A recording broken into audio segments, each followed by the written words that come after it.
બિહારમાં એક બાદ એક પુલ ધરાશાયી થવાનો રોગ ગુજરાતને પણ લાગુ પડ્યો હોય તેવી સ્થિતિ મોરબીમાં જોવા મળી। મોરબીના હળવદમાં જાણે નિર્દોષોના જીવની સોપારી લીધી હોય તેમ અધિકારીઓ બ્રિજ સહિતના બાંધકામોમાં ઘોર બેદરકારી રાખી રહ્યા છે। હળવદના મયુરનગર ગામમાં અધિકારીઓના પાપે વર્ષોથી મંજૂર થયેલો બ્રિજ તો હજી સુધી બનાવવામાં આવ્યો જ નથી, પરંતુ ગ્રામજનો માટે બનાવાયેલો કામચલાઉ બ્રિજ પણ ધોવાઈ ગયો છે। બ્રહ્માણી નદીમાં પાણીનો પ્રવાહ વધતાની સાથે જ લોકોની નજર સામે પુલ ધોવાઈ જતા ગ્રામજનોમાં રોષ જોવા મળી રહ્યો છે। નદીની બંને પારના હજારો ગ્રામજનો તેમની દૈનિક આવન જાવન અને હાલાકીઓ અંગે અધિકારીઓને વિચાર અને હાલાકીનો અહેસાસ ક્યારે થશે તે મોટો પ્રશ્ન છે। તેવામાં રોષે ભરાયેલા ગ્રામજનોએ તેમના મંજૂર થયેલા બ્રિજનું બાંધકામ શરૂ કરીને વર્ષોની હાલાકી ઉકેલવા માટે માંગ કરી છે। તો ઉલ્લેખનીય છે કે ગ્રામજનો કેટલીય માંગ કરે અધિકારીઓ સાંભળતા નથી, કારણ કે તેમને કોઈ ઠોસ કાર્ય કરવું જ નથી હોતું અને આ રીતે કામચલાઉ જે બ્રિજ બનાવેલો હતો તે પણ પાણીમાં ધોવાઈ ગયેલો છે।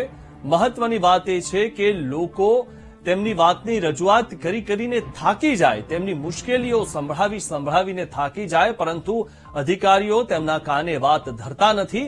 મયુરનગરના 5000 ગ્રામવાસીઓ અટવાયા છે। હવે આના માટે જવાબદાર કોણ?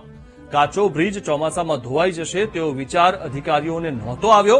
કામચલાઉ બ્રિજ બનાવીને શું કોઈ હોનાર જ જોવા માંગે છે અધિકારીઓ? અને આવા અધિકારીઓ કોણે બનાવ્યા? ગામમાં દુર્ઘટના ઘટે તો કયા અધિકારી જવાબદારી લેશે? કારણ કે અધિકારી તો હાથ ખંખેરી લેશે। શું હજી પણ કોઈ દુર્ઘટના ઘટવાની રાહ જોવામાં આવી રહી છે?